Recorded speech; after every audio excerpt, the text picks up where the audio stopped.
అతి త్వరలో విఆర్ఓ విఆర్ఏకి సంబంధించినటువంటి ఉద్యోగాల భర్తీ ప్రక్రియకి సంబంధించినటువంటి నోటిఫికేషన్ రాబోతోంది. దీనికి అధికారికంగా ఈ ఏవైతే ఉత్తర్వులు ఉన్నాయో ఇవి వెలువడడం జరిగింది. సో దీని గురించి డిస్కస్ చేద్దాం. ఐకాన్ ఇండియా విఆర్ఓ విఆర్ఏకి సంబంధించినటువంటి ఎగ్జామ్స్ పోటీ పరీక్షల కోసం online live classes, materials, chapter wise గా ఎగ్జామ్స్, గ్రాండ్ టెస్ట్లని అందించబోతా ఉంది. దీనితో పాటు మీకు దిల్సుఖ్ నగర్ వేదికగా ఆఫ్లైన్ క్లాసెస్ ని కూడా ప్రొవైడ్ చేస్తా ఉన్నాం. దీనికోసం మేమిస్తున్న నెంబర్స్ ద్వారా మీరు రిజిస్టర్ చేసుకోండి.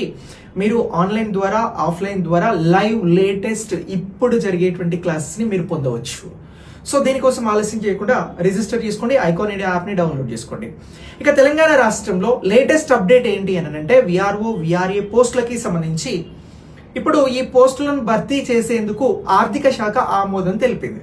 ఆర్థిక శాఖ ఆమోదం తెలిపింది అని అంటే ఇక నోటిఫికేషన్ కి సంబంధించినటువంటి పూర్తి అంశాలకి అన్నీ కూడా క్లియర్ అయ్యాయి అని అర్థం. సో అతి త్వరలో నోటిఫికేషన్ వస్తుంది తెలంగాణ రాష్ట్రంలో విఆర్ఓ విఆర్ఏకి సంబంధించి. అయితే ఇక్కడ ఒక డౌట్ ఉంటుంది, ఎన్ని పోస్టులకి ఈ నోటిఫికేషన్ వెలువడనుంది అని చెప్పేసి. మొత్తం తెలంగాణలో 10,954 పోస్టులకి సంబంధించినటువంటి విఆర్ఓ విఆర్ఏలు అవసరము అని రాష్ట్ర ప్రభుత్వం గుర్తించింది.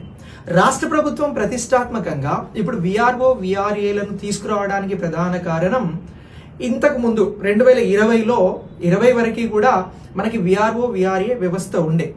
ఆ తర్వాత 2020లో ఏదైతే పట్టాదార్ పాస్ పుస్తకం యాక్ట్, పట్టాదార్ పాస్బుక్ యాక్ట్ అనేది 2020 రావడం జరిగింది. ఆ సందర్భంగా విఆర్ఓ విఆర్ఏ వ్యవస్థను రద్దు చేస్తున్నాము అని చెప్పేసి గత ప్రభుత్వం చెప్పింది. అయితే ఈ ప్రభుత్వం ఇటీవల కాంగ్రెస్ కి సంబంధించినటువంటి ప్రభుత్వం ఆ 2020లో వచ్చినటువంటి పట్టాదార్ పాస్బుక్ యాక్ట్ ఏదైతే ఉందో 2020ని దాన్ని రద్దు చేసి దాని ప్లేస్ లో భూభారతి యాక్ట్ 2025 ని తీసుకొచ్చినారు. ఈ తీసుకొచ్చినటువంటి ఈ యాక్ట్ ప్రకారం గ్రామీణ వ్యవస్థకి సంబంధించి అన్ని అంశాలను పరిరక్షించడం, గ్రామీణ వ్యవస్థలో అవసరమైనటువంటి అన్ని వసతులను విఆర్ఓ విఆర్ఏ ద్వారా కల్పించడం కోసం కాంగ్రెస్ ప్రభుత్వం ఇప్పుడు మళ్ళీ ఈ వ్యవస్థను పునరుద్ధరిస్తాము అని చెప్పేసి ప్రామిస్ చేసింది. దాని ప్రకారమే ఇప్పుడు భూభారతి చట్టంను తీసుకొచ్చారు. అలాగే దాని ప్రకారమే విఆర్ఓ విఆర్ఏకి సంబంధించినటువంటి ఉద్యోగాలను భర్తీ చేయబోతా ఉన్నారు. అయితే